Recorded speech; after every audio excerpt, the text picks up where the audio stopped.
अस्सलाम वालेकुम, मैं हूं रजवान अशरफ। इस वक्त इस्टेब्लिशमेंट मौजूदा सेटअप के ऊपर, निज़ाम के ऊपर, शहबाज शरीफ के ऊपर और ख़ास तौर पर आसिफ अली ज़रदारी और बिलावल भुट्टो के ऊपर शदीद तरीन बरम है, आग बगोला है, क्योंकि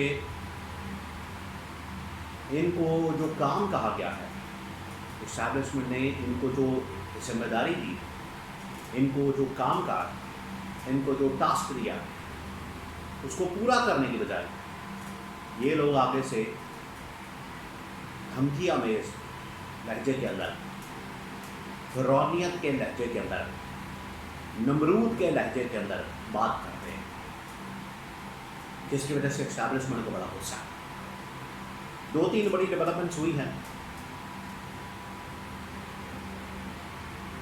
जिसमें पीपल्स पार्टी का मुकाबले बनना 28वीं तरमीम के अंदर, आसिफ अली ज़रदारी का झूठ बोलना, मकारी करना, 2 नंबरी करना, मुनाफ़कत करना और मुनाफ़कत पर मबनी स्टेटमेंट दे के डिलेइंग टैक्टिक्स इस्तेमाल करना, और नंबर 3 बिलावल की जानिब से जो गिलगित बल्तिस्तान के अंदर तकरीर की गई और मुसलसल आज भी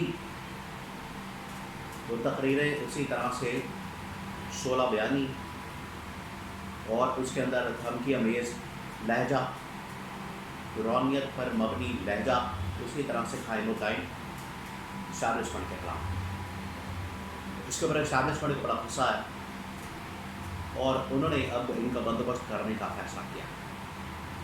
पहले मैं 2-3 डेवलपमेंट्स आपको बताता हूँ, फिर उसके बाद इस्टेब्लिशमेंट का रिएक्शन, रद्द अमल और वो क्या कर सकते हैं। 3-4 बड़ी अहम तरीन खबरें एक एक करके मैं आपके साथ शेयर करता हूँ। देखें, एक बात आप जहन में रखें कि ये जो मौजूदा सेटअप है, मौजूदा निज़ाम है नून लीग और पीपल्स पार्टी का, जिसके अंदर ये शहबाज शरीफ और आसिफ अली ज़रदारी, इनकी कोई औकात नहीं है, इनकी कोई हैसियत नहीं है। ये सारे फॉर्म 47 के ऊपर आए हैं, फॉर्म 45 को चेंज करके आए हैं और इनको जाली मैंडेट, झूठा मैंडेट, इनको चोरी वाला मैंडेट दिया गया है। टोटल जो इनकी औकात है वो मैं आपको बता देता हूँ, 5 से 10 सीटों की टोटल इनकी औकात। इससे ज़्यादा ये सीटें हासिल करने के काबिल नहीं। पीपल्स पार्टी अब सिर्फ लड़काना की जमात है, लड़काना के अंदर भी जो इनके वोट हैं वो उधर नोडेरो के अंदर जो इनका एक मज़ार बना हुआ है, वहाँ पर इनके 2-4 वोट हैं, वो भी मिट्टी के नीचे दबे हुए और उसी को इस्तेमाल करते हैं। भुट्टो जिंदा है, बेनज़ीर जिंदा है, वो जिंदा है, आवाम मर गई, तो कोई इनके पास सपोर्ट नहीं है, वोट नहीं है। चोरी के मैंडेट के साथ आए। अब जिन्होंने मैंडेट इनको दिलवाया है, जिन्होंने इनको सपोर्ट दिलवाई है, जिन्होंने इनको ये सेटअप के अंदर एडजस्ट किया है, उन्होंने फिर अपनी मर्ज़ी के काम करवाने। ये तो नहीं हो सकता इनकी मर्ज़ी के काम चले और फिर मौजूदा जो सेटअप है, निज़ाम है, उसकी तबाही और बर्बादी के 2010 के अंदर, 11 के अंदर ये तरमीम की गई, 18वीं, वो दिन और आज का दिन 2026 है। ये 16 सालों के अंदर पाकिस्तान के ऊपर कर्जा जो है 98,000 बिलियन चढ़ चुका है। 98,000, 99,000, 1 लाख तक पहुंच गया, जो स्टेट बैंक की रिपोर्ट के मुताबिक 97-98 का फिगर आया। 97-98,000 अरब रुपए का कर्जा पाकिस्तान के ऊपर चढ़ गया।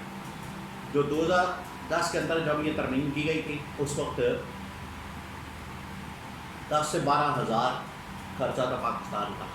तो यहाँ से अंदाजा कर सकते हैं।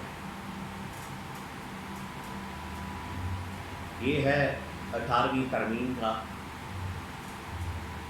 तोहफा, क्योंकि इनकी लूट मार का रास्ता खुल गया, इसलिए ये 18वीं तरमीम को ख़त्म नहीं करना चाहते, क्योंकि मुल्क की तबाही और बर्बादी है और इनकी तरक्की और खुशहाली है।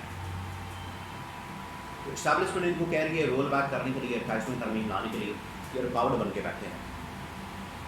تو ڈیلنگ ٹیکٹکس اس کی وجہ سے اسٹیبلشمنٹ کو بہت غصہ ہے. آصف علی زرداری نے وہاں پر سندھ کے اندر تقریر کی کہ ہم اسٹیبلشمنٹ کو مضبوط کریں گے. بھائی کیسے مضبوط کریں گے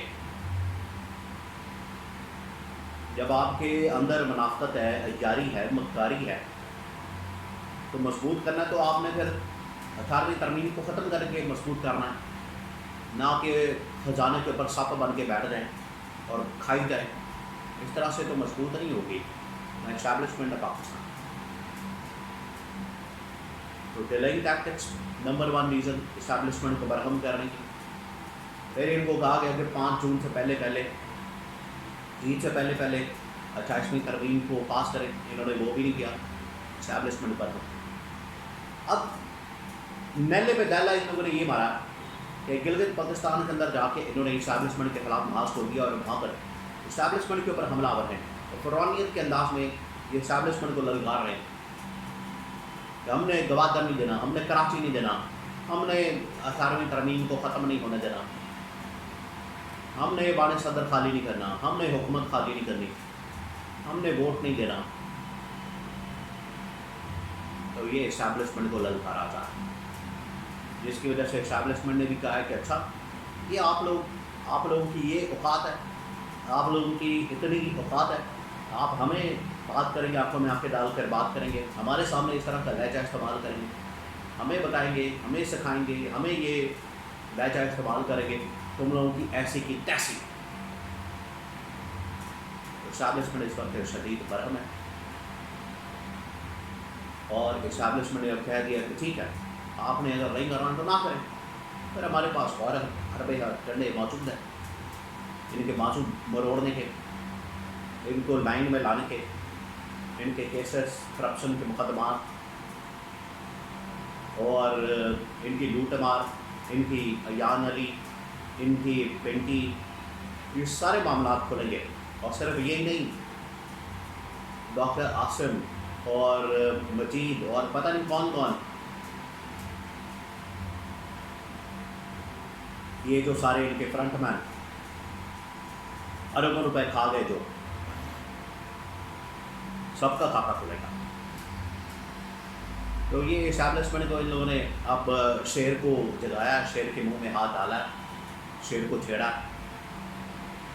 مگرمچھ کے منہ میں ہاتھ ڈالا. تو اب یہ ہاتھ ثابت نہیں آئے گا, اب انہیں اس کا خمیازہ بھگتنا پڑے گا. اور آپ دیکھیں گے آنے والے دنوں میں اسٹیبلشمنٹ ان کے ساتھ کیا کرتی ہے.